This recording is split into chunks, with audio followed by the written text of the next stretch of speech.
জামাত ইসলামের একজন এমপি, আমি সরাসরি নাম বলে দিচ্ছি, নামটা মুফতি আমির হামজা। কথা বলেন না কেন? চেনেন না? বাংলাদেশের একজন ইসলামিক স্কলার দাবিদার। এরা ইসলামিক স্কলার নয়, এরা ইসলামের নামে ইমান বিধ্বংসী হলার। হলারের ভেতরে ধান যেরকম চাল করে দেয়, এদের কাছে মানুষ গেলে ইমানদারদেরকে বেঈমান বানিয়ে দেয়। কি বলেছে? বলতেছে তিনি আমার রসুলের সম্মান ইজ্জতকে খাটো করতে পারেন না। কথা বলেন না কেন? বলতেছেন ওনা তো বাবা ভক্ত লোক। আমি ওই 21 টেলিভিশনের সেই যে সাক্ষাৎকারটা দিয়েছে 2-3 দিন আগে মনে সম্ভবত, এই সাক্ষাৎকারের ভেতরে বলতেছে যে ওনারা তো বাবা ভক্ত লোক, তো ওনারা কি উপকার করবে? স্বয়ং মুহাম্মদ সাল্লাল্লাহু আলাইহি সাল্লাম তার উম্মতের কোনো উপকারে আসবে না। আরো জোরে বলেন নাউজুবিল্লাহ। আমার রসুল নাকি উম্মতের জন্য উপকারে আসবে না। আমি আমির হামজাকে বলছি, এই মুহূর্তেও বলছি, আমি ফেসবুক সোশ্যাল মিডিয়ার মাধ্যমে তাকে পোস্ট করে আহ্বান করেছি, তুমি যদি মায়ের বুকের দুধ খেয়ে থাকো, বাবার যদি হালাল সন্তান হয়ে থাকো, এই একটা টপিকের উপরে আমি গুনাহগার মোহাম্মদ ফরহাদ হোসেন সিদ্দিকীর সাথে তুমি বসো, বাহাস মোনাজারায় বসো। তুমি যেটা বলেছো সম্পূর্ণরূপে ভুল বলেছো, তুমি যেটা বলেছো সম্পূর্ণরূপে রাসূলের সাথে বেয়াদবি করেছো। এখনো যদি তওবা না করে ফিরে যদি না আসো, তুমি মুসলমান নও, মুসলমান নয়, মুসলমান নয়, তুমি বেঈমান, কাফের, এমনকি তোমার বউ তালাক। কিসের ভিত্তিতে আমির হামজা বলল আমার রাসূল আমার জন্য উম্মতের জন্য উপকার করতে পারবে না? এই দুঃসাহস পাইল কোথায়? আমি বাংলাদেশের জামাত ইসলামের যারা নেতৃস্থানীয় ব্যক্তিবর্গ রয়েছেন, আমার কারোর সাথে কোনোদিন দ্বন্দ্ব নেই, কোনো রকম ভাবে আপনাদের সাথে জুলুম নেই, বিরোধিতা নেই। আপনাদের দল আপনারা করতেছেন, আমরা আল্লাহ এবং রাসূলের মদিনা সনদের ইসলাম মানার চেষ্টা করতেছি। কিন্তু প্রসঙ্গ হলো, এই পাগলদেরকে যদি আপনারা কন্ট্রোল না করেন, আমির হামজাকে যদি আপনারা কন্ট্রোল না করেন, তাহলে এটাই হবে আপনাদের দলের জন্য এক সময় বিস্ফোরা। কথা বলেন না কেন জোরে? এই একটা ব্যক্তির জন্য আপনার দলের দুর্নাম অলরেডি শুরু হয়ে গেছে। প্রত্যেকটা শিক্ষিত সমাজ থেকে শুরু করে প্রত্যেকটা আলেম ওলামা, প্রত্যেকটা ব্যক্তিবর্গ সবাই এক বাক্যের কথা তুলেছে, আমির হামজা এটা একটা মেন্টাল, এর মাথার তার ঢিলা হয়ে গেছে। আপনারা জানেন আমি সত্য বলতে অভ্যস্ত নয়, কোনো দলের গোলামি। কথা বলেন না কেন? নয় কোনো ব্যক্তির গোলামি, নয় কোনো আপনার দলের স্বার্থের গোলামি। নো, আমার স্বার্থ এক জায়গায়, আমার রসুলের ব্যাপারে আপনি সাইলেন্ট, আমার রসুলের ব্যাপারে আপনি সতর্ক, আমার রসুলের ব্যাপারে আপনার মুখ চলবে না, আমার রসুলের সম্মান ইজ্জতের কমতি হবে না, আপনি আমার মাথার তাজ হয়ে থাকবেন। কথা বলেন না কেন? আর যদি মনে করেন আপনি আমার রসুলের দুশমন, আপনি আমার রসুলের বিপক্ষে, আমার রসুলের সম্মান ইজ্জতকে ক্ষতি করার জন্য, ছোট করার জন্য যদিও পারবে না, চেষ্টা করতেছেন, আপনি কে হবেন? এমপি হতে পারেন, মন্ত্রী হতে পারেন, প্রাইম মিনিস্টার হতে পারেন, পৃথিবীর যে কোনো কেউ হতে পারেন। এক মুহূর্তের ভেতরে উলঙ্গ করে ছেড়ে দেব, পায়ের জুতা বানিয়ে ছেড়ে দেব, বিন্দু পরিমাণ পেছনের দিকে আসবো না। আজকে বাংলাদেশের জামাত ইসলামের একজন এমপি, আমি সরাসরি নাম বলে দিচ্ছি, নামটা মুফতি আমির হামজা। কথা বলেন না কেন? চেনেন না? বাংলাদেশের একজন ইসলামিক স্কলার দাবিদার। এরা ইসলামিক স্কলার নয়, এরা ইসলামের নামে ইমান বিধ্বংসী হলার। হলারের ভেতরে ধান যেরকম চাল করে দেয়, এদের কাছে মানুষ গেলে ইমানদারদেরকে বেঈমান বানিয়ে দেয়। কি বলেছে? বলতেছে মানে আপনার গিয়াসউদ্দিন আত-তাহিরি আমার বাংলাদেশের একজন সুন্নিয়তের আইডল, সুন্নিয়তের একজন ভালো মানের একজন আলেম, যদিও তাকে সোশ্যাল মিডিয়ার দ্বারা তাকে নষ্ট করার আপ্রাণ প্রচেষ্টা করা হয়েছে। বাদ দিলাম আমি সেদিকে, ছবি ভিডিও করে সেদিকেও আমি ধরলাম না, কারণ যদি কোনো আপনার মুমিন ব্যক্তি গুনাহ করে তাহলে তাকে কি করতে হবে? সে তওবা করলে মাফ পাবে, কিন্তু যদি কেউ জায়েজ মনে করে তাহলে সে বেঈমান হবে। সেই দিক থেকে তাহিরিকে আমরা ঈমান এবং রাসূলের দিক থেকে আমি সমর্থন করি। তাহিরির সাথে একটা বিষয়, তার সম্পর্ক হতেই পারে খারাপ, কথা বলেন না কেন? কিন্তু সেই প্রসঙ্গ টানতে গিয়ে আমার তাহিরির সাথে আপনি কি করবেন আমার দেখার সময় নেই। আপনি তাহিরিকে সারাদিন ভণ্ড বলেন, বিতর্কিত বলেন, আমার কোনো আপত্তি নেই, কি করবেন আপনার ব্যাপার। কিন্তু আপনি তাহিরির প্রসঙ্গ টেনে আমার রসুলের সম্মান ইজ্জতকে খাটো করতে পারেন না। কথা বলেন না কেন? বলতেছেন ওনা তো বাবা ভক্ত লোক। আমি ওই 21 টেলিভিশনের সেই যে সাক্ষাৎকারটা দিয়েছে 2-3 দিন আগে মনে সম্ভবত, এই সাক্ষাৎকারের ভেতরে বলতেছে যে ওনারা তো বাবা ভক্ত লোক, তো ওনারা কি উপকার করবে? স্বয়ং মুহাম্মদ সাল্লাল্লাহু আলাইহি সাল্লাম তার উম্মতের কোনো উপকারে আসবে না। আরো জোরে বলেন নাউজুবিল্লাহ। আমার রসুল নাকি উম্মতের জন্য উপকারে আসবে না। আমি আমির হামজাকে বলছি, এই মুহূর্তেও বলছি, আমি ফেসবুক সোশ্যাল মিডিয়ার মাধ্যমে তাকে পোস্ট করে আহ্বান করেছি, তুমি যদি মায়ের বুকের দুধ খেয়ে থাকো, বাবার যদি হালাল সন্তান হয়ে থাকো, এই একটা টপিকের উপরে আমি গুনাহগার মোহাম্মদ ফরহাদ হোসেন সিদ্দিকীর সাথে তুমি বসো, বাহাস মোনাজারায় বসো। তুমি যেটা বলেছো সম্পূর্ণরূপে ভুল বলেছো, তুমি যেটা বলেছো সম্পূর্ণরূপে রাসূলের সাথে বেয়াদবি করেছো। এখনো যদি তওবা না করে ফিরে যদি না আসো, তুমি মুসলমান নও, মুসলমান নয়, মুসলমান নয়, তুমি বেঈমান, কাফের, এমনকি তোমার বউ তালাক। কথা বলেন না কেন জোরে? কারণ রসুলের সাথে যখন কেউ যদি বেয়াদবি করবে, তার ঈমান কি আর টিকে থাকবে? থাকা সম্ভব? রসুল নাকি উপকার করতে পারবে না। একটু নাউজুবিল্লাহ বলেন না। আপনাদের কি বিশ্বাস হয়? বলেন তো দেখি, উপকার করতে কি বলেন? পারবে? আল্লাহ বলতেছেন, আমার কথা কেন শুনবেন? এরা বলে ইসলামিক স্কলার বলে, এরা বলে মুফাসসিরে কোরআন বলে। আমি বুঝতে পেরেছি এরা মুফাসসিরে কোরআন নয়, এরা মুফাসসিরে জামাত ইসলাম। কথা বলেন আপনি, এরা মুফাসসিরে মওদুদির কিতাব ছাড়া দ্বিতীয় কোনো কিতাব এদের চোখে পড়ে না। অথচ আল্লাহর কোরআন সূরাতুত তাওবার শেষের আয়াতের আগের আয়াত 128 নম্বর আয়াত কি বলে? আল্লাহ বলতেছেন, নবী গো, আপনাকে আমি কি বানিয়েছি? রউফুর রহিম করে পাঠিয়েছি। আপনি উম্মতের জন্য বড়ই দয়ালু। সুবহানাল্লাহ। আপনি কিয়ামতের দিন আপনার উম্মতদের জন্য মনে চাইবে গো বন্ধু, উপকার করবেন কেমন করে, কেমন করে? আপনি রাসূলুল্লাহ যদি কিয়ামতের দিন বলেন এইটা জান্নাতি, আমি আল্লাহ বলবো না কাকে আপনি জান্নাতি বলেছেন, সঙ্গে সঙ্গে আমি আল্লাহ তাকে জান্নাত দিয়ে দেব। তার বাস্তব প্রমাণ চলে আসুন। আল্লাহর বন্ধু কিয়ামতের দিন সিজদায় থাকবে। সবাই আমরা আলোচনা জানি কেমন করে আল্লাহর বন্ধু রউফুর রহিম, কেমন করে আল্লাহর বন্ধু মুমিনদের জন্য উপকার করবে। একটু শুনে নেন।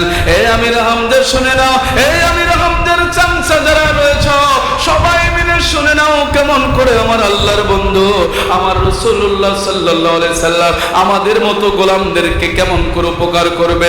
তোমাদের মতো বেঈমানের জন্য নবী উপকার করবে না? কথা বলেন না কেন? কিন্তু আমাদের মতো গোলাম, আমাদের মতো খাকসার নালায়েকের জন্য আমার দু জাহানের বাদশা কেমন করে উপকার করবে। হাসরের ময়দান কায়েম হয়ে যাবে, যেদিন কেউ কাউকে চিনবে না। মা তার বাবাকে চিনবে না, বাবা তার সন্তানকে চিনবে না, স্ত্রী স্বামীকে চিনবে না, স্বামী তার স্ত্রীকে চিনবে না।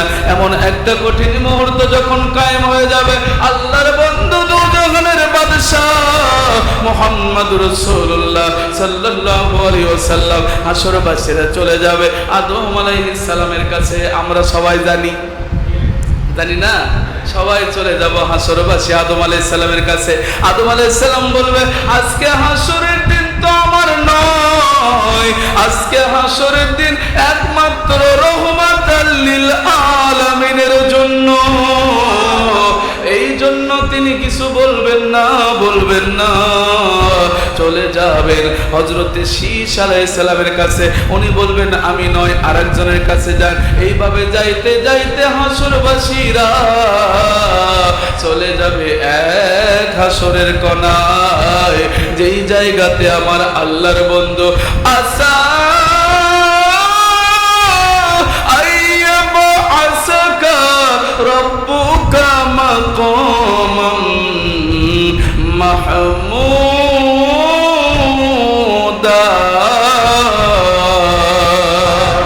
যেই জায়গাতে আমার আল্লাহর বন্ধু মাকামে মাহমুদে থাকবে, আমার আল্লাহর পক্ষ থেকে সম্মানিত একটা জায়গায়।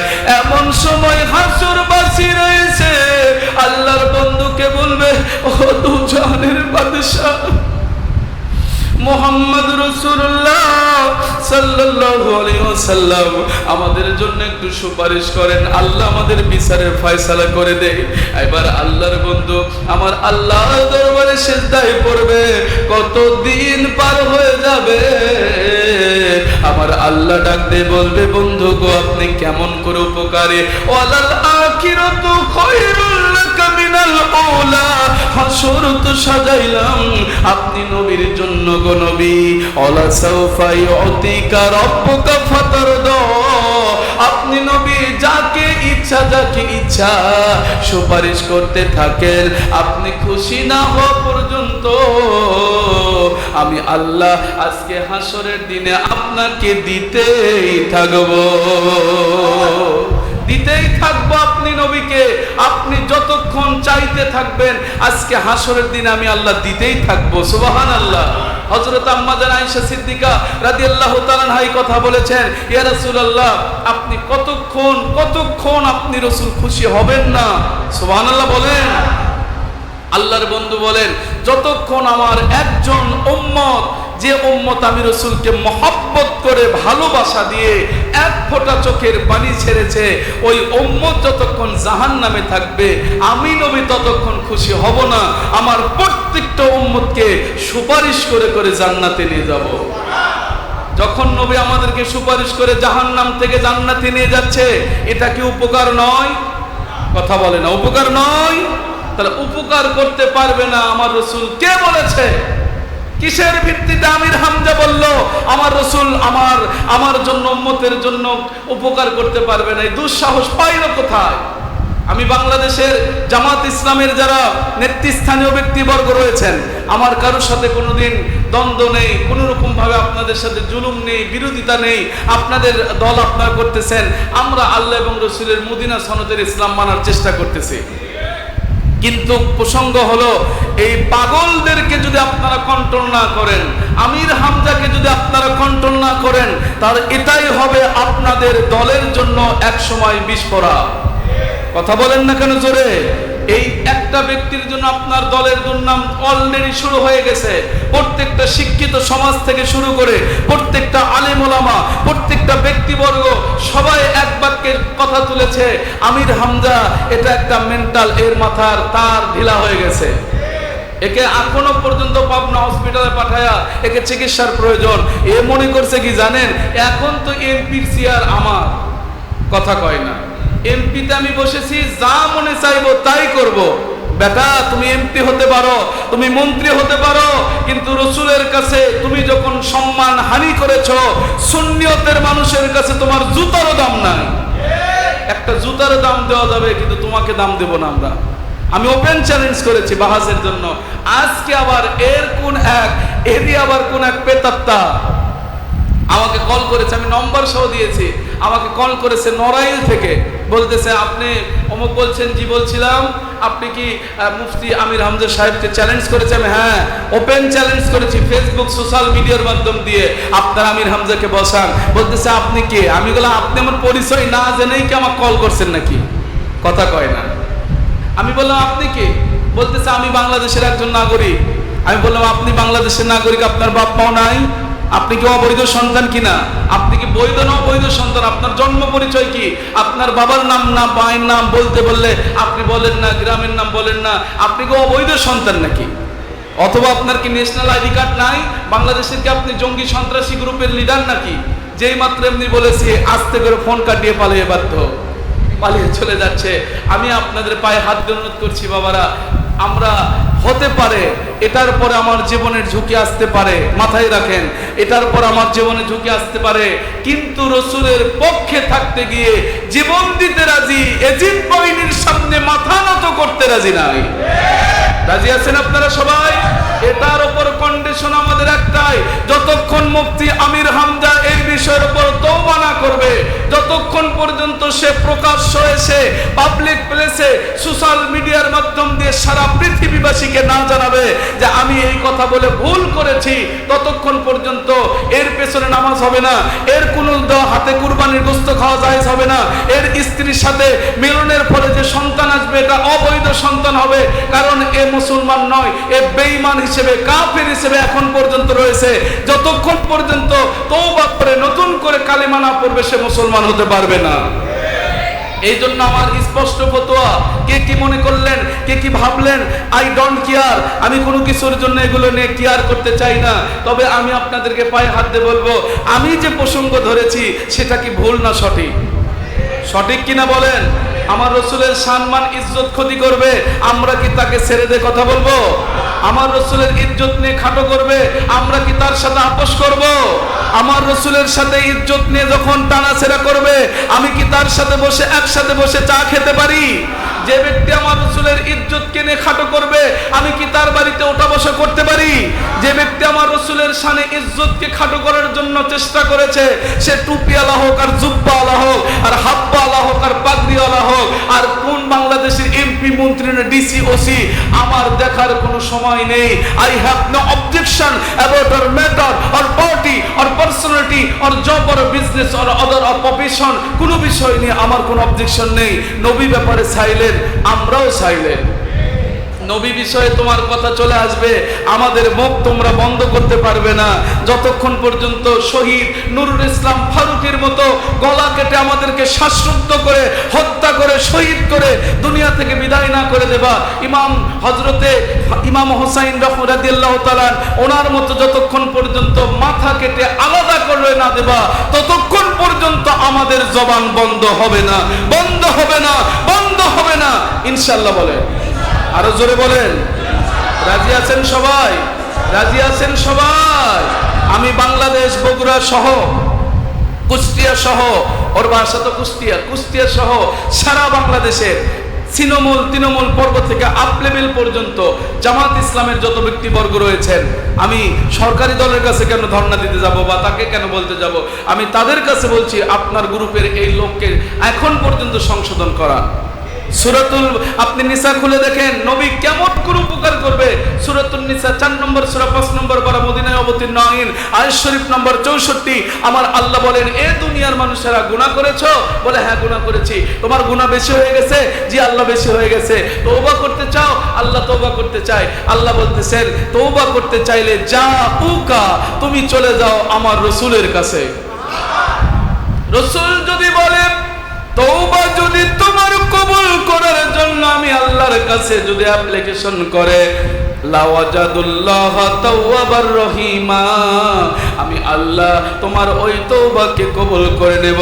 আমি আল্লাহ তওবা কবুল করার আগে আমার নবী দু জাহানের বাদশা মুহাম্মদুর রাসূলুল্লাহ সাল্লাল্লাহু আলাইহি ওয়াসাল্লাম ওনার কাছে তোমাদেরকে যেতে হবে। ফাস্তাগফিরুল্লাহ, আমার রাসূল যখন তোমার পক্ষ থেকে আমি আল্লাহর কাছে তওবা করবে, তোমার তওবা আমি চাই না।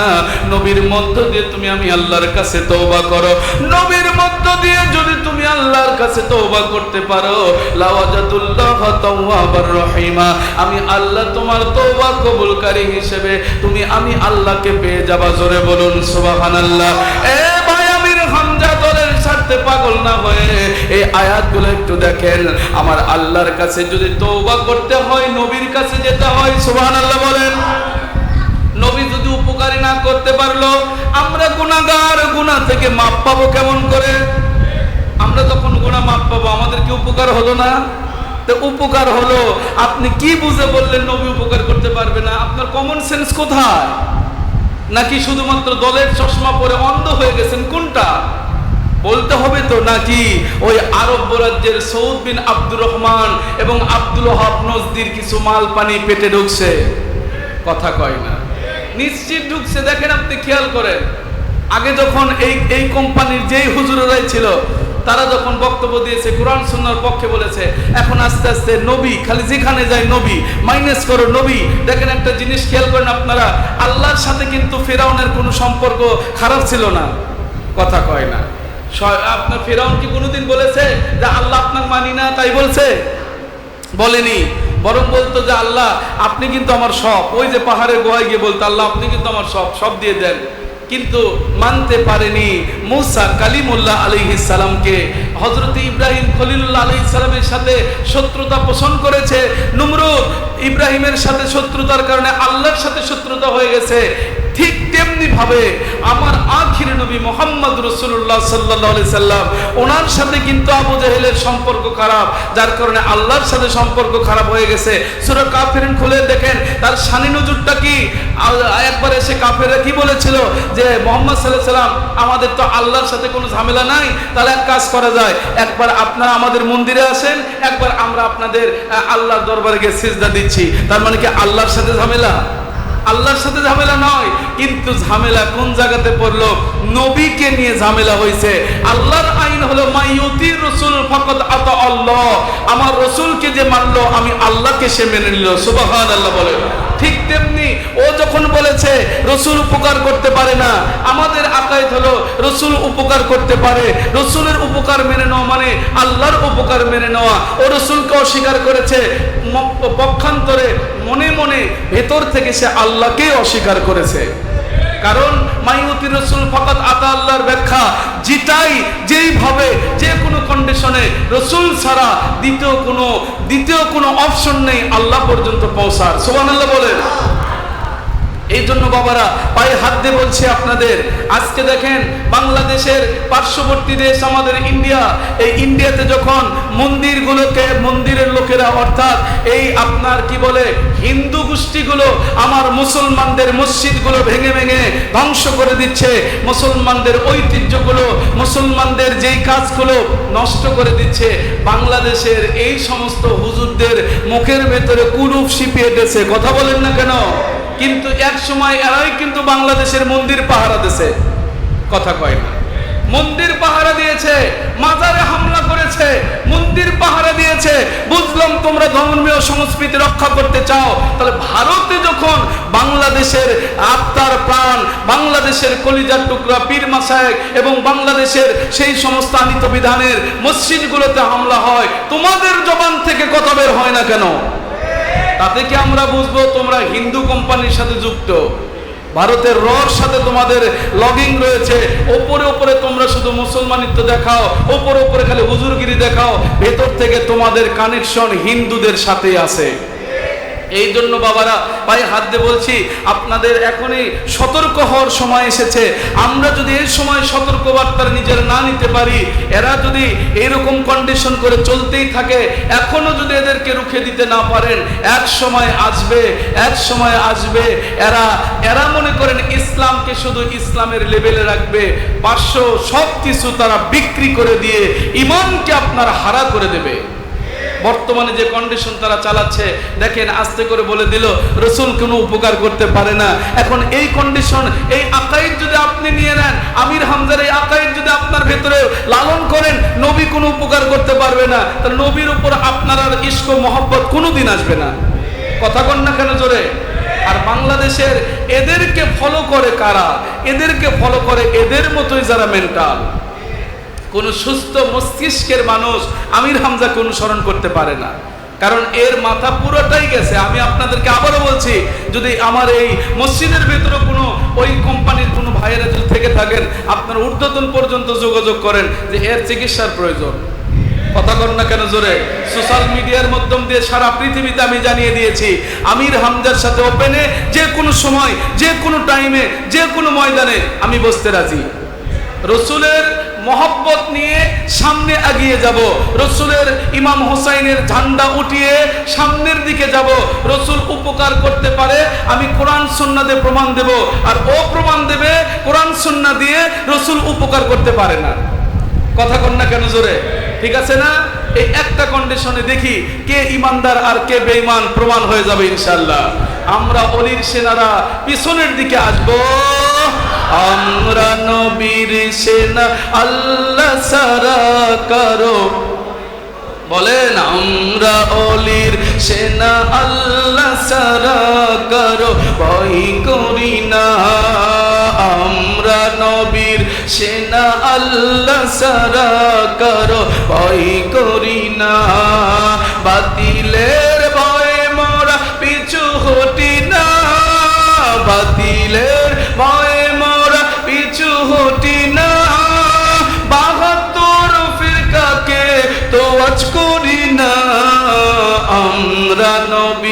সেনা আল্লাহ ছাড়া কারো ভয় করি না। আমরা অলির সেনা আল্লাহ ছাড়া কারো আল্লাহর কুরআন মোদের জীবন, তামান্না আমাদের শহীদি মরণ। নবীজির সুন্নাহ মোদের জীবন, তামান্না আমাদের শহীদি মরণ। জয় সারা কবু পিছু হটি না। আমরা নবীর সেনা আল্লাহ ছাড়া কারো ভয় করি না। আমরা অলির সেনা আল্লাহ ছাড়া কারো ভয় করি না। সুবহানাল্লাহ। ভয় করবেন? আমির হামজা এমপি হয়েছে কি ভয় হচ্ছে? ওগুলো কত এমপি গেল আসলো, আপনার সেই জায়গা সেখানেই পড়ে থাকলো। কত এমপি আসবে যাবে, রসুলের ইজ্জত কিয়ামত পর্যন্ত ওই জায়গাতেই টিকে থাকবে। কোনো কেউ বাতিল, এমন কি কোন রসুলের দুশ্মন এজিদ বাহিনী আমার রসুলের ইজ্জতকে সামান্য পরিমাণ, চোর পরিমাণ ক্ষতি করতে পারবে না। কারণ এই কন্ট্রোলার আমার আল্লাহ। একটু জোরে বলুন সুবহানাল্লাহ। ওরা আফান আলাকা যিকর। বন্ধুগো, আপনার জিকিরকে কাল কিয়ামত পর্যন্ত আমি আল্লাহ জান্নাত পর্যন্ত বুলন্দ করে রেখে দিলাম। কে আপনাকে মানলো আর কে আপনার দুশ্মনী করলো, আমি আল্লাহর কিছু আসে যায় না। আর এখন কন্ডিশনটা আমি দিয়ে দিলাম, আপনি রসুলকে মানলো যারা, জান্নাতে প্রবেশ করলো তারা। আপনি রসুলকে ভালোবাসা দিল যারা, জান্নাতে গেল তারা। কারণ আপনি রসুল ছাড়া জান্নাত কখনো নসিব হবে না। সুবহানাল্লাহ বলেন। এই হাদিসটাই রসুল সাল্লাল্লাহু আলাইহি ওয়াসাল্লাম এভাবে বলেছেন, কুল্লু উম্মাতিন ইয়াদখুলুনাল জান্নাহ। আমার প্রত্যেকটা উম্মত জান্নাতে যাবে, ইল্লা মান আবা। যে আমি রসুলকে অস্বীকার করবে সে জান্নাতে যাবে না। সুবহানাল্লাহ বলে। এখন রসুলের উপকারকে অস্বীকার করা মানে স্বয়ং রসুলকে অস্বীকার করা। আমির হামজা এই কথা বলে এই জন্য সে জান্নাতে যেতে পারবে না। রসুলের সাল্লাল্লাহু আলাইহি সাল্লামের হাদিস মোতাবেক সে ইমানদার থেকে বেঈমানের খাতায় নামটা চলে গেছে, সে নিজেই জানে না। এই জন্য সাবধান বাবারা, আমি আপনাদের পায়ে হাত দিয়ে অনুরোধ করব, দলের স্বার্থে ব্যক্তির স্বার্থে পাগল না হয়ে আল্লাহ এবং রসুলের স্বার্থে পাগল হন। বাংলাদেশের মানুষের কত ন্যারোমাইন্ড মন মানসিকতা চলে গেছে। একটা 7 বছরের শিশু সন্তান আজকে রমিসা ধ্বংস, আপনার ধর্ষণ হয়েছে, তার বিষয়ে আপনাদের কোনো কথা নেই, তার বিষয়ে কোনো কথা হয় না। কিন্তু দেখা যাচ্ছে রসুলের বিরুদ্ধে কেমনে কথা বলা যায় সেই প্রসঙ্গ আপনার খুব ভালো মনে থাকে। কথা কর না কেন জোরে? আমরা এখান থেকে, এই বগুড়া থেকে প্রশাসন সহ বাংলার সরকারকে উদাত্ত আহ্বান জানাবো, শুধু রমিসার ধর্ষণকারী নয়, বাংলাদেশে যারা ধর্ষণকারীদের সাথে নিজেদেরকে লিপ্ত করেছে, এমনকি মাদ্রাসাগুলোতে শিক্ষকেরা মাদ্রাসার কওমি অঙ্গনের আলিম ওলামা দাবি করে টুপি মাথায় দিয়ে ছাত্র বলৎকার করতেছে, মহিলা মাদ্রাসা প্রতিষ্ঠা করে ছোট্ট ছোট্ট কমিউনিটি শিশু সন্তানদেরকে যারা ধ্বংস করছে, ধর্ষণ করছে, এদেরকে প্রকাশ্য দিবালোকে মাঠে ময়দানে উলঙ্গ করে এদের মাথায় পাথর নিক্ষেপ করে দৌড়া মেরে দুনিয়া থেকে বিদায় করে একটা আইন কার্যকর করেন। বাংলার জমিন থেকে ধর্ষণ চিরতরে একেবারে জমিনের ভেতর থেকে নিষ্কিন্ন হয়ে বঙ্গোপসাগরে ডুবে যাবে। আর যদি তা না করে খালি ওই বাসায় গিয়ে, আমি শুনলাম এই যে জামাত ইসলামের পক্ষ থেকে বলে 5 লাখ টাকা দিছে। আমি বললাম, কে রে 5 লাখ টাকা দিয়ে তুমি আরো বেশি ভুল করেছো। কথা বলেন না কেন? কারণ রমিসার বাবা মায়ের কলিজায় যে আঘাত লেগেছে, এটা কি 5 লক্ষ টাকায় কেনা সম্ভব? তুমি পারলে সংসদে বিল উত্থাপন উঠাও, ধর্ষণকারীদের শাস্তি কোরআন সুন্নায় যা আছে সেটাকে বাস্তবায়ন করতে হবে। সেটা না করে তুমি 5 লাখ টাকা দিয়ে মুখ বন্ধ করতেছো কেন? আমি বলেছি এটা মুখ বন্ধ করা, যে যাতে তার বাবা আর জামাতের বিপক্ষে না বলতে পারে। না, আমরা বাংলাদেশের মানুষ তাই বারে জামাত ইসলাম কি করেছে দেখেন, 5 লাখ টাকা দিয়েছে। কি ভালো মানুষ, মন খারাপ করেন না আপনারা। আমি কিন্তু যা বলে স্টেট কার। আবার বাংলাদেশের সরকারি দলের এই চেয়ার বাঁচানোর জন্য আবার কি করছে তারেক রহমান, আবার ওখানে গিয়ে সান্ত্বনা দিচ্ছে। এত সান্ত্বনার দরকার নেই। যেই ধর্ষক তাকে ধর্ষণ করেছে সে তো নিজে মুখে স্বীকার করেছে আমি ধর্ষণ করেছি। প্রকাশ্য দেবালোকে এসে তাকে হত্যা করে দুনিয়া থেকে সংসার করে দেওয়া হোক, বাংলার জমিন যাবে, কোনো সময় নেই। কথা বলেন না কেন? আস্তে আস্তে এগুলো নিয়ে ভাইরাসের মতো করে শুধুমাত্র ছড়িয়ে যাচ্ছে সমাজের রন্ধে রন্ধে। আর আমরা বসে বসে শুধুমাত্র এগুলো নিয়ে বসে আছি। বাবারা, পায়ে হাত দিয়ে বলছি, যেখানে এই সন্তানদেরকে দেবেন, যেই মাদ্রাসাতে পড়াবেন, এগুলো বিষয় নিয়ে এখন সতর্ক। এই যে শাহ আলী বাগদাদি রহমাতুল্লাহ আলাইহি, ওনার মাজার শরীফে হামলা করা হয়েছে, কি অপরাধ? ওখানে গাঁজা খায়। আরে পতিতালয়ে যে বেশ্যাগিরি করতেছে, তোমার সেখানে হামলা হয় না কেন?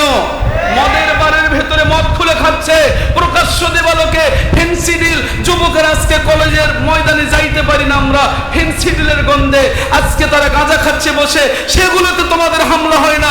শুধু শাহ আলী বাগদাদির মাজার, শাহপরান শাহজালালের মাজারে হামলা করে এরা প্রমাণ করেছে এরা মাজার বিরোধী, এরা মাজার বিরোধী, এরা মাজার বিরোধী, এরা আল্লাহ এবং রসুলের বিরোধী। এরা প্রমাণ করেছে এরা আল্লাহ এবং রসুল ইসলামের পক্ষে নয়, এরা দলের স্বার্থের পাগল। এরা জানে যে যদি মাজারওয়ালারা থাকে তাহলে তো আমাদের পরিচয় ওপেন করে দেবে, ওই কলেজের ছাত্ররা তো ওপেন করবে না, কারণ ওদেরকে আমরা কিনে দেবো, খাবে আর চুপ করে থাকবে, কথা কয় না। এগুলো নিয়ে খুবই সাবধান থাকবেন বাবারা। মনে করবেন আপনারা একটা জিনিস, শুধুমাত্র ওই যে শাহজালাল বাবা আর আমাদের মাইশার বলকে হুজুরের এখানে যে গাঁজা খাইছে এটার বিরুদ্ধে ফতোয়া দিলেন, কিন্তু পতিতালয়ের বিরুদ্ধে হুজুরদের মুখে পতিতালয়ের পক্ষে কখনো বিপক্ষে কখনো কথা আসলো না। তার মানে এরা পতিতালয়ে যাতায়াত করা এক একটা অবৈধ সন্তান, যার কারণে এদের মুখ থেকে পতিতার বিপক্ষে কথা যায় না, খালি মাজারের বিপক্ষে কথা যায়। আমি আপনাদের পায়ে হাত দিয়ে বলছি, কুরবানির সময় চলে এসেছে, নিজের নফসানিয়তকে আগে কুরবানি করেন। আপনি দলের সাথে পাগল হয়ে মাজার ভাঙতে গেছেন, এটা কোনো জন্য নয়, শুধু দলের সাথে পাগল তাই মাজার ভাঙতে গেছে। একটা মানুষকে কতটা কমন সেন্স বাংলাদেশে, কতটা মানুষের মস্তিষ্ক বিকৃত হলে একটা মানুষ মারা গেছে, তার কবর থেকে তাকে উঠায়া পুড়িয়ে আগুনে জ্বালিয়ে নুরা পাগলা করেনি। এখন আমি যদি বলি ধরলাম আমি নুরা পাগলার পক্ষে বিপক্ষে কোনো কিছুই নই, হতে পারে সে কি কোন দলের কি করে আমার কিছুই জানার দরকার নেই, সে ওলি না ভালো না খারাপ না কাফের না মুশরিক না বেঈমান আমি জানতে চাই না, কিন্তু ও তো মারা গেছে, মানে বিচারের দায়িত্ব এখন আল্লাহ। কথা বলেন, নুরা পাগলার বিচারের দায়িত্ব এখন কার? তুমি কি আল্লাহ কবর থেকে উঠায় তাকে তুমি আগুনের ভেতরে পুরায় দিয়ে তুমি মনে করতেছো যে আল্লাহ তো আর আগুনে জ্বালাতে পারবে না, আমি একটু জ্বালিয়ে দিই? একটু নাউজুবিল্লাহ বলেন না। এই জন্য আপনাদেরকে বলছি বাবারা, খুবই সাবধান। বর্তমান সময় ইমান কেনা বিক্রি হচ্ছে। রাসূল কি বলেছেন? হাতের তালুতে আগুনের অগ্নিকুণ্ড টিকে রাখা যেমন কঠিন, তার চাইতে বেশি কঠিন ইমান টিকে রাখা। এই সময়টা যেন আমরা পড়ে গেছি। তবে একটা কথা মাথায় রাখবেন, রাত যত গভীর হয় দিন তত তাড়াতাড়ি আসে। এদের অত্যাচার, এদের অনাচার, এদের আমাদের উপর জুলুম নির্যাতন যত বেশি হবে, ইমাম মাহদী তত তাড়াতাড়ি নাজিল হবে ইনশাআল্লাহ। বলেন ইনশাআল্লাহ। আল্লাহ যেন আমাদের সবাইকে ইমাম মাহদীর সৈনিক হিসেবে কবুল করুন। সকলে বলেন আল্লাহুম্মা আমিন। আসসালামু আলাইকুম ওয়া রাহমাতুল্লাহি ওয়া বারাকাতুহু।